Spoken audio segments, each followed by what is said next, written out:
Welcome to Paranormal Victoria, a city where history never sleeps and the past refuses to stay buried. From haunted alleys and spectral apparitions to chilling legends whispered through the fog, Victoria's beauty hides a darker, restless side. Tonight we step into that shadow.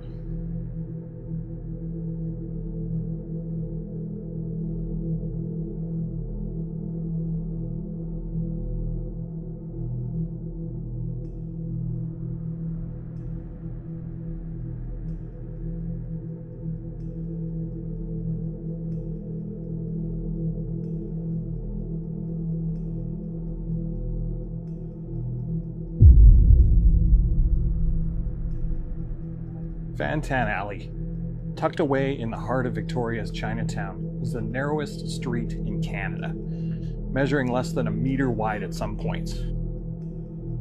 Once a hub of gambling houses and opium dens, in the late 19th and early 20th century, the alley has transformed into a vibrant passage filled with small shops, galleries, and curiosities.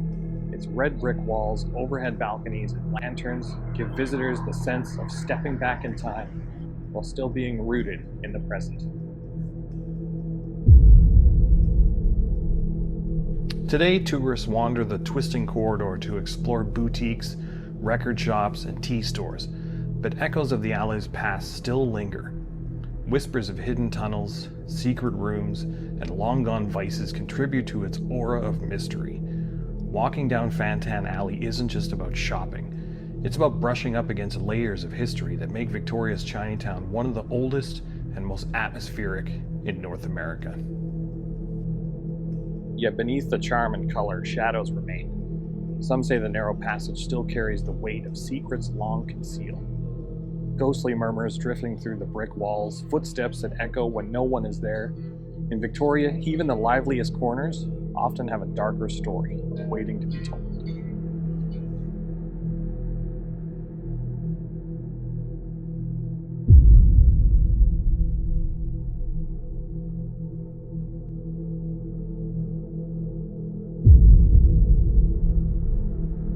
The most chilling tale tied to Fantan Alley begins with Chan, a young Chinese immigrant living in Victoria's Chinatown in the late 1800s. While the details shift depending on who tells it, the core remains the same. Chan fell in love with a woman who spurned him. Some say she was simply his neighbor. Others insist she was a prostitute or a sing-song girl bound to a brothel. Whatever her role, her rejection drove him to madness. In broad daylight before a stunned crowd, Chan drew a heavy meat cleaver and hacked her down, decapitating her in a frenzy of blood and screams. He bolted into the twisting passage of Fantan Alley, his clothes dripping red, shoving people out of his path in his desperate flight. Though he was dragged from hiding and jailed, he hanged himself that same day, his body dumped in a shallow grave without rites.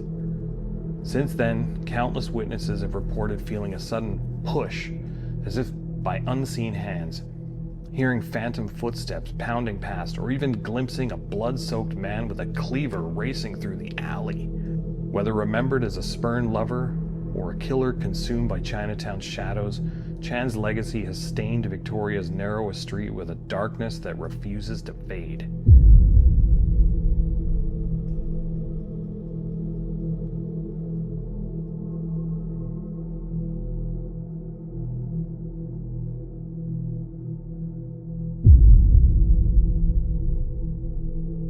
Now, when I visited Fantan Alley and walked down the path, I definitely did not see any blood-soaked, meat cleaver-holding people, which would have been absolutely terrifying.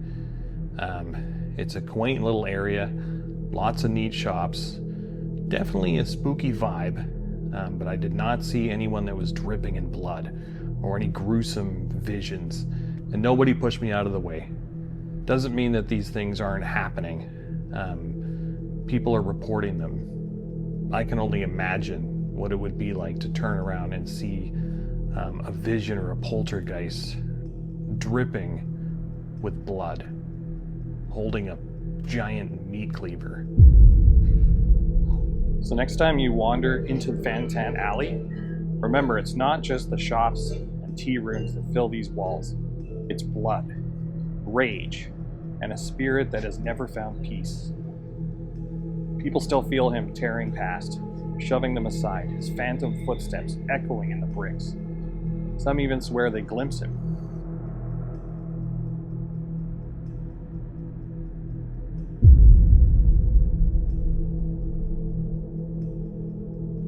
Soaked in crimson, cleaver in hand, still running, forever reliving his frenzied escape. In Victoria, beauty and horror often walk hand in hand. And in this narrow corridor, the past still bleeds. If you like this kind of content and you want to see more, hit the like button, subscribe to the channel. Thanks for watching. Stay spooky, stay safe. Bye-bye.